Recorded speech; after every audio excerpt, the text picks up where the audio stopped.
Hello, welcome to this episode of Bards and Cards featuring the Irish-American science fiction writer Anne McCaffrey. Born in Cambridge, Massachusetts on the 1st of April, 1926, Anne McCaffrey was an American-born Irish writer best known for the Dragon Riders of Pern science fiction series. Early in McCaffrey's 46-year career as a writer, she became the first woman to win a Hugo Award for fiction and the first to win a Nebula Award. Her 1978 novel, The White Dragon, became one of the first science fiction books to appear on the New York Times bestseller list. In 2005, the Science Fiction and Fantasy Writers of America named McCaffrey its 22nd Grand Master, an annual award to living writers of fantasy and science fiction. She was inducted by the Science Fiction Hall of Fame on the 17th of June, 2006. In August 1987, Locus, the magazine of the science fiction and fantasy field, ranked 2 of the 8 extant Pern novels among the all-time best fantasy novels, based on a poll of subscribers. Dragonflight was 9th, and The White Dragon 23rd. Commenting on the Locus list, David Pringle called them arguably science fiction rather than fantasy proper, and named McCaffrey a leading practitioner of the planetary romance subgenre of science fiction. McCaffrey considered most of her work science fiction and enjoyed, quote, cutting them short when they call me a fantasy writer, unquote. All the Pern books may be considered science fiction since the dragons were genetically engineered by the Pern colonists. Regarding science, she said, I don't keep up with developments, but I do find an expert in any field in which I must explain myself and the science involved. The Science Fiction Hall of Fame citation of Anne McCaffrey summarizes her genre as science fiction, though tinged with the tone and instruments of fantasy, and her reputation as a writer of romantic, heightened tales of adventure explicitly designed to appeal and to make good sense to a predominantly female adolescent audience. McCaffrey said in 2000, there are no demographics on my books, which indicate the readers are predominantly of an age or sex group. Dragons have a universal appeal. In 1999, the American Library Association gave McCaffrey the 11th Margaret A. Edwards Award for Lifetime Achievement in Writing for Teens. The librarians credited her with over 50 novels for young adults and adults, and cited 7 published from 1968 to 1979 for the significant and lasting contribution to young adult literature. That the award features The Ship Who Sang and the first 6 Pern books, which include the original trilogy and the Harper Hall trilogy. The panel chair observed that McCaffrey's focus on the personal and emotional need of human beings mirrors the quest of today's teens to find their own place in society. In 1970, Anne McCaffrey immigrated to Ireland, returning to her family's homeland, and she passed away at her home there on the 21st of November, 2011. I have chosen to read from Dragon Song, which is the first book in the Harper Hall trilogy. And this is, I would say, aimed at young adults, particularly young girls. Now, I need to give a little background before I dive in, I think. In the world of Pern, there are three different types of settlements. There are the sea holds, which are on the coast and make their living primarily from fishing and other produce from the sea. And then there are the land holds, which are the agricultural settlements. And then there are the dragon wares. Now, the dragons and their human riders are tasked with keeping the planet safe from an invading species called thread that falls from the sky at particular intervals. And the only way that this scourge can be destroyed is by fire. Well, conveniently, dragons breathe fire, or water. So when it lands in the ocean, it dies naturally. The holds are reminiscent of what we think of as fantasy medieval settlements with the society. For instance, the harpers are in charge of the education of the children, as well as the entertainment in the for the populace and for the nobles. The harpers have traditionally been all men. Now, the main character in the Harper Hall trilogy is a 15-year-old girl named Manali, and she has a talent for music, a really strong talent for music.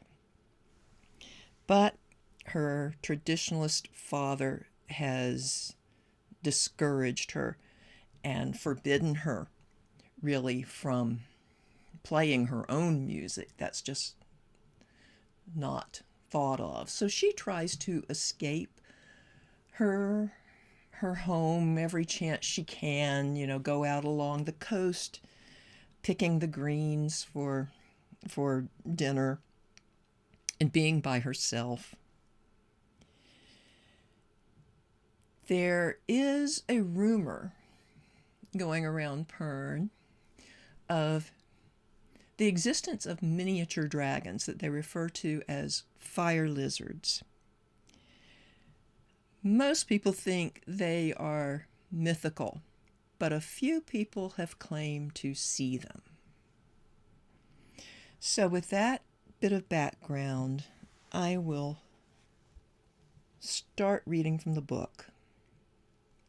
Past the first marsh valley, up over the rocky hump hill into the next valley. Cautious going here. This was one of the deep boggy places. No sign of yellow veined grasses. There had been a stand last summer 2 humpy hills over. She heard them first, glancing up with a stab of terror at the unexpected sounds above. Dragons? She glanced wildly about for the telltale gray glitter of sky-born thread in the east.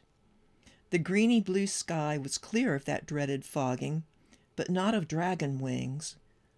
She heard dragons? It couldn't be. They didn't swarm like that. Dragons always flew in ordered wings, a pattern against the sky. These were darting, dodging, then swooping and climbing. She shaded her eyes. Blue flashes, green, the odd brown, and then, of course, sun glinted golden off the leading dart-like body. A queen that tiny? She expelled the breath she'd been holding in her amazement. A fire lizard queen? It had to be. Only fire lizards could be that small and look like dragons. Wares certainly didn't. And wares didn't mate midair, and that's what Manali was seeing, the mating flight of a fire lizard queen with her bronzes in close pursuit. So fire lizards weren't boy talk. Awed, Manali watched the swift, graceful flight. The queen had led her swarm so high that the smaller ones, the blues and greens and browns, had been forced down. They circled now at a lower altitude, struggling to keep the same direction as the high flyers. They dipped and dashed in mimicry of the queens and bronzes. They had to be fire lizards, thought Manali, her heart almost stopping at the beauty and thrill of the sight. Fire lizards! And they were like dragons, only much, much smaller. She didn't know all the teachings for nothing. A queen dragon was gold. She mated with the bronze who could outfly her, which was exactly what was happening right now with the fire lizards. Oh, they were beautiful to behold. The queen had turned sunward, and Manali, for all her eyes were very long-sighted, could barely pick out that black mote and trailing cluster. She walked on, following the main group of fire lizards. She'd bet anything that she'd end up on the coastline near the dragon stones. Last fall, her brother Alemi had claimed he'd seen fire lizards there at dawn, feeding on fingertails in the shallows. His report had set off another rash of what Petteron had called lizard fever. Every lad in the sea-hold had burned with plans to trap a fire lizard. They'd plagued Alemi to repeat his sighting. It was just as well that the crags were unapproachable. Not even an experienced boatman would brave those treacherous currents. But if anyone had been sure there were fire lizards there, well, no one would know from her. And now we will move on to the cards portion. And I do apologize, my cat came in. You may have heard him meowing during that reading, but I hope you can ignore it and forgive his enthusiasm. For this reading, I am using the Star Dragons Oracle cards.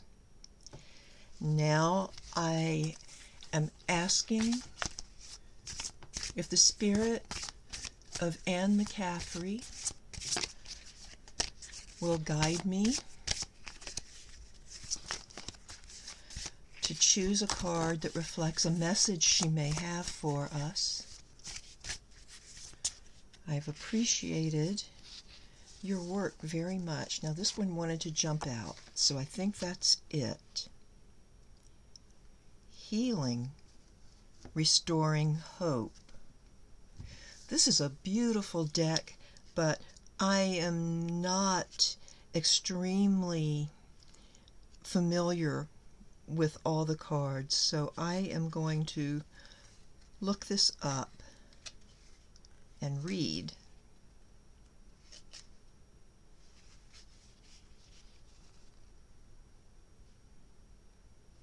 Hope springs eternal and is waiting for you to take flight. Even in the darkest night, the star shines forth to lead the way. Hope does not expect anything, but rather looks forward and visualizes a day when the light will return once more. Hold on to that vision and press on forward. Actively restore your optimistic mindset. Help is on the way. Healing will come in its time, even when things seem the bleakest. And when you allow yourself time to heal, you will be refreshed and restored into new life and vitality. Tend to your wounds, learn your lessons, and actively take steps to heal and rebuild as you press on to newfound restoration. Restore, refresh, rejuvenate. Well, what an incredibly appropriate message for the world at this time, and what an optimistic outlook from the wonderful, wonderful Anne McCaffrey. Thank you so much for watching this episode of Bards and Cards. If you would like to, please feel free to share, and hit the like button. Until the next time we visit another wonderful writer, I wish you all healing and restored hope.